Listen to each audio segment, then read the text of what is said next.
I got Jeremy Wagner from Broken Hope on the phone. We're going to talk a little bit about stuff. How you doing, Jeremy? I'm good, man. Thanks for having me today.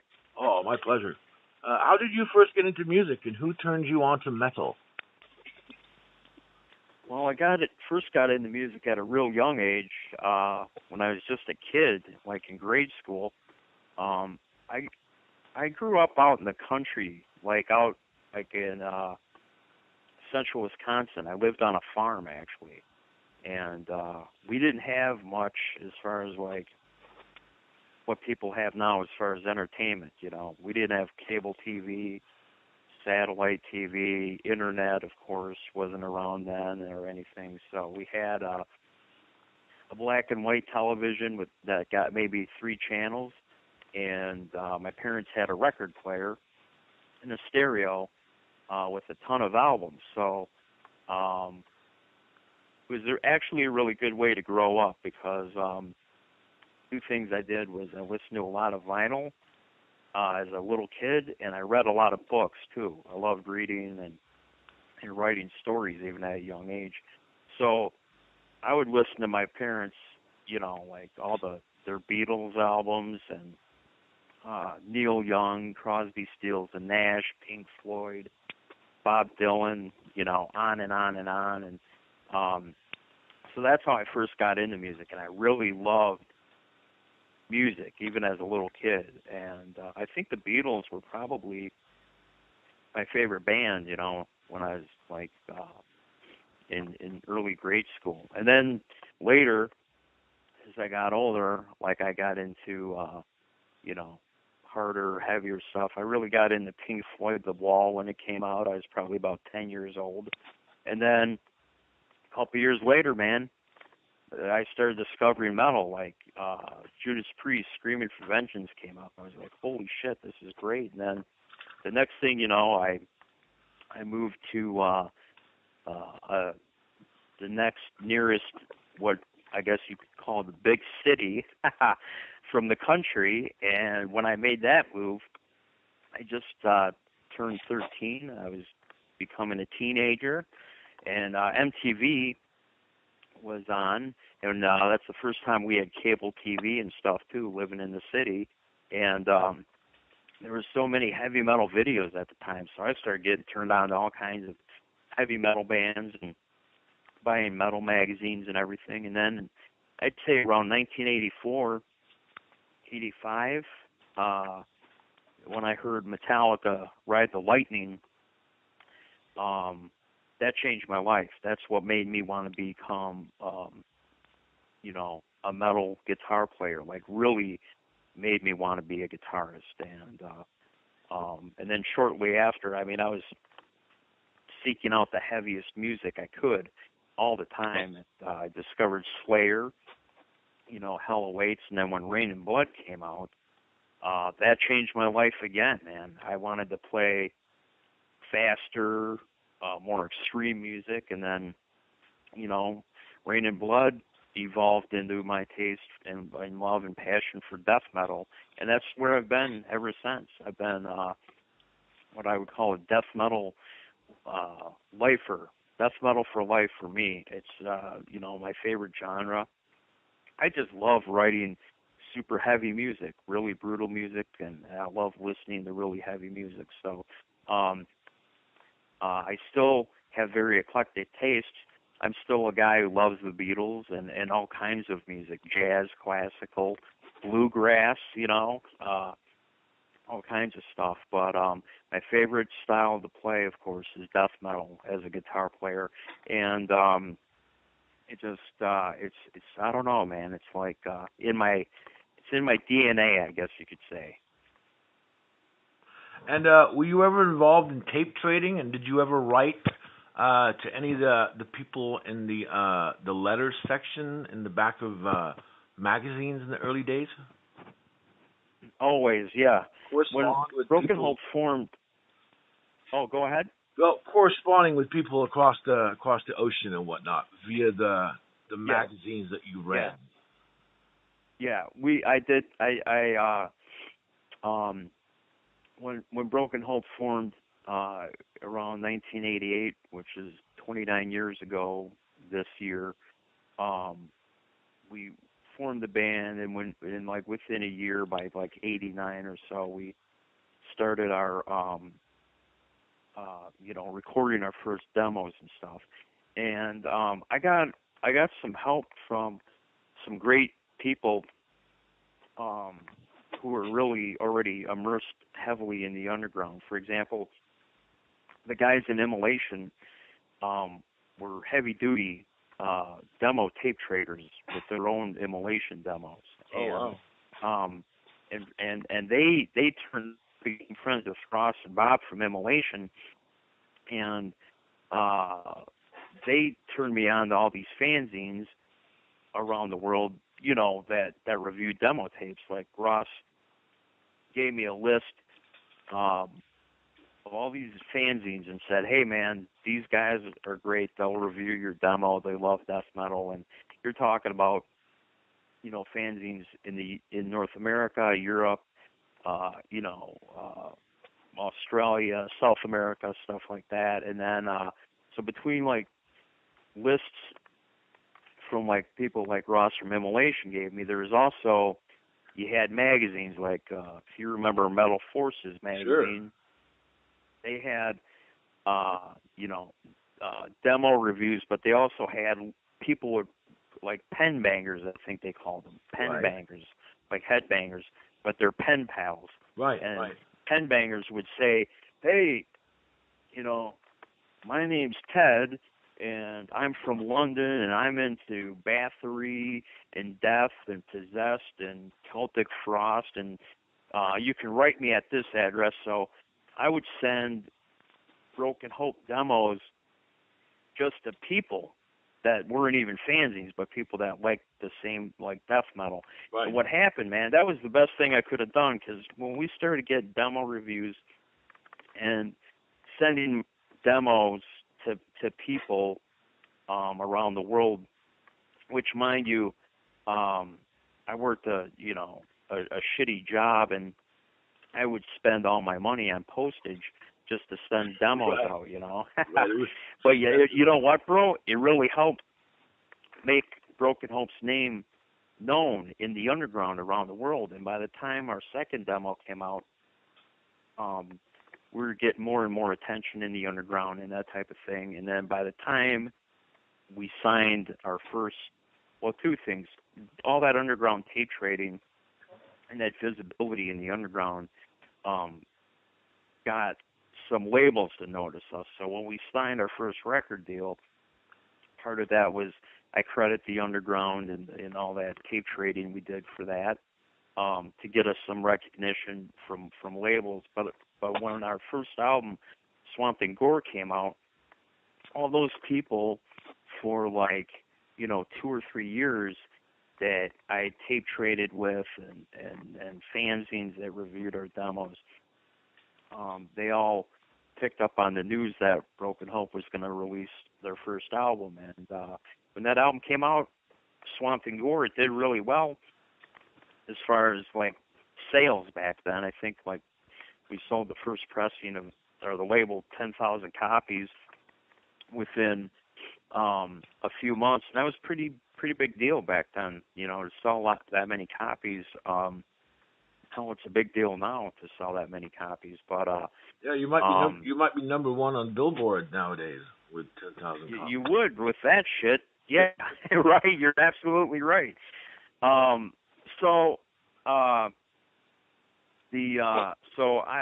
We owe a lot to the underground, and I always like to say, now, 29 years later, since the formation of the band, and with the coming release of our 7th studio album, one thing that has never changed is that I keep one foot in the underground, always. I always remember where we came from. I never forget where we came from. And shit, man, I still have one hell of a demo collection from the late 80s from all kinds of bands, dude. Wow. So the underground, you could say, when I say there's one foot in the underground definitely in my heart. And it always reminds me, bro, why I started this band, and it's to always play sick and brutal music, and that's what we're doing all these years later, still doing it, you know.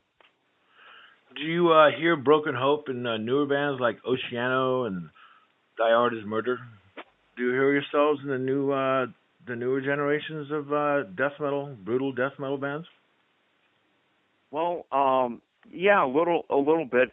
We actually did a tour with Oceano a couple years ago, and one of the guitar players, I can't remember his name, but he told me he was a huge Broken Hope fan, and you know, we were a big influence on him and whatnot. And I thought that was great. I love the fact that a band like that, you know, would be into an old school death metal band like Broken Hope. You know, I like to inspire and influence and encourage people. You know, so maybe perhaps in some of their riffing at Broken Hope, what that guy says is true as an influence. Then maybe some of that BH is woven into, you know, some of their riffage and stuff.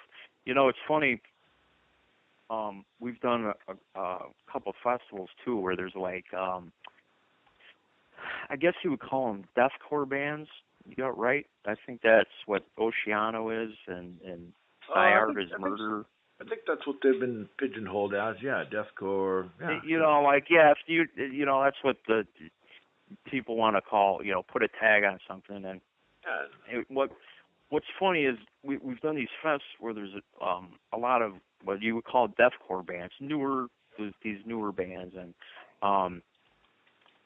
we'd come off stage and we'd meet with, you know, fans at the show, and there's a lot of really young people at some of those fests who'd never heard of Broken Hope, and I thought it was kind of funny because I remember distinctly a couple times where kids were like, "Wow, you guys are a really heavy deathcore band. I never heard of Broken Hope. I didn't know deathcore band, like they were calling us deathcore." They thought we were deathcore, so they probably don't know anything. I had to give them a little lesson in death metal history. You know, yeah, they probably just didn't know any better, and they needed to be schooled. Yeah. Yeah. And how much of are you using the Hanneman guitar in Broken Hope? Have you used it to write? I see it in the new video. Will you be using it live? Well, I used two guitars actually exclusively that I used to write the entire Broken Hope album. At least, you know, my songs and all that stuff.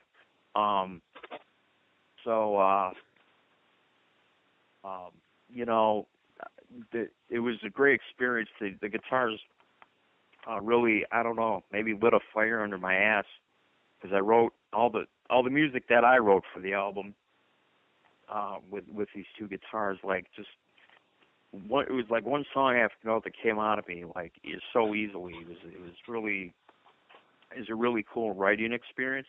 And then I also used exclusively one of Jeff's custom ESPs for the entire tracking of the album. So we used it for all the rhythms and harmonies and stuff. And so, like, when you hear the new album, and you hear those you know, rhythm guitars and harmonies, that's all Jeff Hanneman's guitars, basically through, you know, Broken Hope amplifiers, and that was cool. And yeah, we used or I used that guitar in that video you're talking about, the right. Carrion Eaters. That's the guitar. That's the guitar I tracked all the rhythms and harmonies with. Sure. And we will.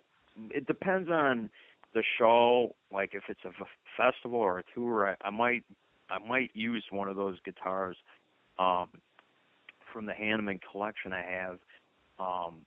You know, like in a live or something. You know. You got to be careful though. There's a lot of thievery that goes on in just in the world in general. Yeah, that's the thing, man. The circumstances have to be, they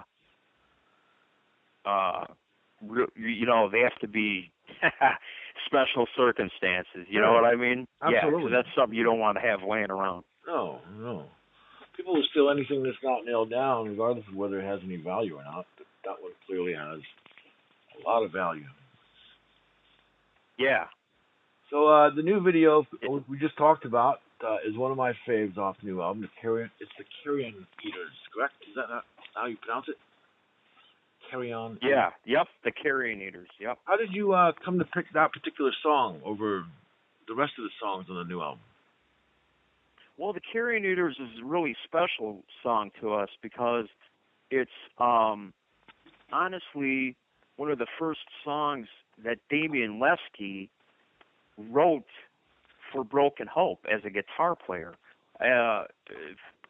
Whether you know or your followers for Capital Chaos know, Damian Leskey's a singer and guitar player for the band Gorgasm. Okay. And he's a really talented guitar player. He's a talented vocalist. And, when we did Omen of Disease, he didn't contribute any riffs or anything. So this time around, he had some riffs that he felt very strong about. Like he thought, they were like meant for Broken Hope. So one of the first songs he wrote on guitar was some riffs for the Carrion Eaters. And what's really cool and again special to us is I collaborated with Damian on that song. He wrote most of the song, and I contributed like two main riffs or something, But it was still cool for him and I to do that together, and it's just a very catchy song, and it's just super sick, riff-wise and lyrically and everything. And the record label, Century Media, our label, they wanted to release that as a single anyway, as they thought it was really catchy and they liked it a lot. So it just came natural. We're like, yeah, we got to do a video for this to go with the single. So it worked out really good, and we got hooked up with a director right here in Chicago, where the band is based out of. There's a video director, Maciej Pieloch is his name. I think I'm pronouncing it right. And he, that was actually, believe it or not, the first video he had ever done was the Carrion Eaters, and I think it turned out pretty damn good, So that's how that all came together, Killer, yeah, I would agree with that for sure. That's a great song. It grabbed me right away. Now, the first song is For the Meek Shall Inherit Shit. That sounds to me like a bit of a political song, global warming and depression. Am I reading that right? Yeah, we don't get too political, as we're more of a horror-based death metal band. But I will say that the current condition on an environmental scale of this planet is so fucking bad. It's just terrible, dude. Like, and believe me, I'm not trying to get on a soapbox and or anything, but it's like, there's like constant extinctions of all kinds of species of animals all the time. Pollution. You could go on and on between just environmental catastrophes, just the way we treat the planet, and it's just terrible, dude. And climate's part of it too, and it's just really. It's telling a story of what we already know. Right. If we continue down this path and keep basically shitting in our own nest, where we live, and keep allowing extinctions to happen on a fucking monthly, yearly basis. Continue to not do anything about, trash, the climate, all this stuff.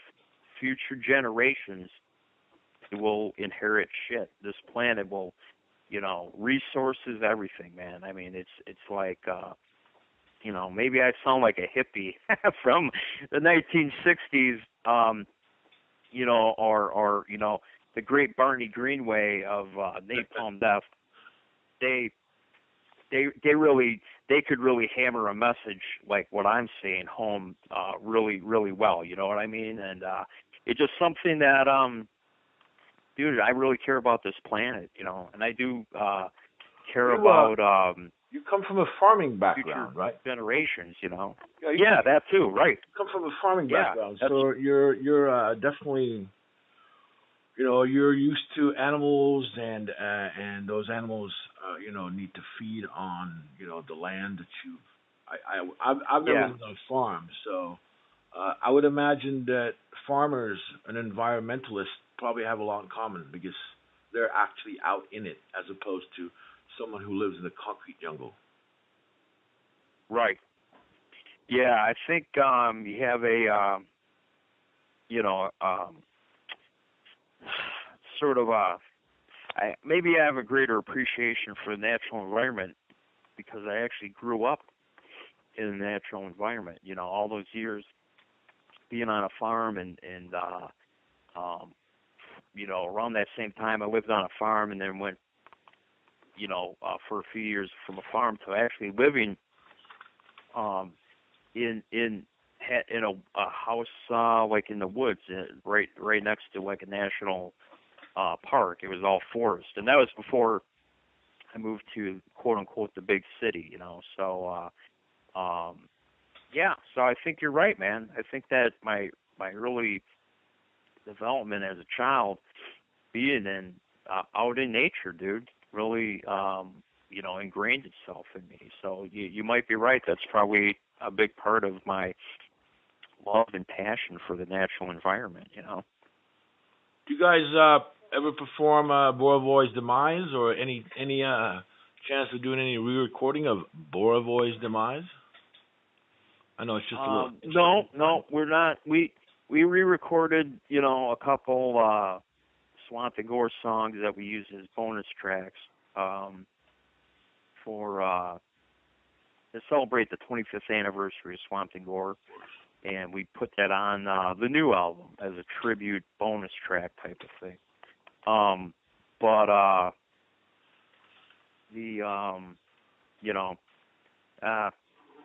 re-recording Borovoy's Demise, would just kind of be like rehashing, what we did already, right. So maybe we'll play it live, Yeah. We can play that live, and then we'll go into Incinerated, Very cool, very cool. And is Sean gone forever? Yeah. Sean's gone. He quit. God, it's been about 3 years now. Yeah, he just quit the band, and we've had Diego Soria from Gorgasm. I mean, sorry, not Gorgasm. Disgorge. Sorry, I got my Gorgasms and Disgorges infused. Diego's been in the band for 3 years, and he's phenomenal. He's like, dude, he's really like a death metal version of Cliff Burton, man. He's a bass player's bass player, and he's been a great addition to the band, and he did really amazing work on this album too, on the new album. Yeah, the whole thing sounds great. I can't wait to see it live. So you'll be back to at least a 2-year grind of touring the world coming up. What's tour plans like? What's the album comes out? Well, album comes out on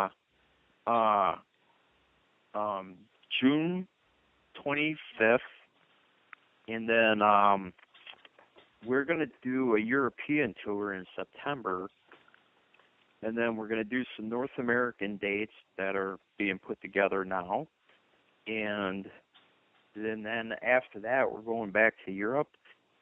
There's been talk of South America. We're just waiting to find out what's going on with that. And,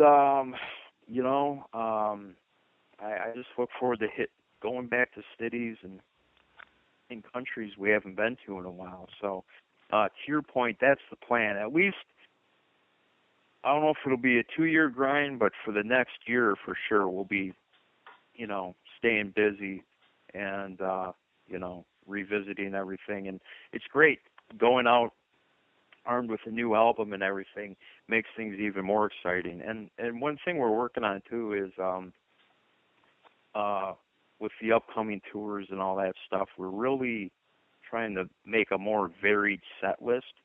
Like I'm talking about pulling out songs that we haven't done in a while, and stuff off of Grotesque Blessings we haven't played live for God knows how long, doing stuff like that. And hey, who knows, bro? On that note, maybe we will do Borovoy's Demise live. Cool. Well, cool. Well, thank you for taking the time to speak with us, and we look forward to seeing you soon. Hey, man, thanks for having me on, dude. I really appreciate it. It's always a pleasure talking to you, my friend, and I look forward to seeing you next time we come around your neck of the woods. Likewise. Have a great day.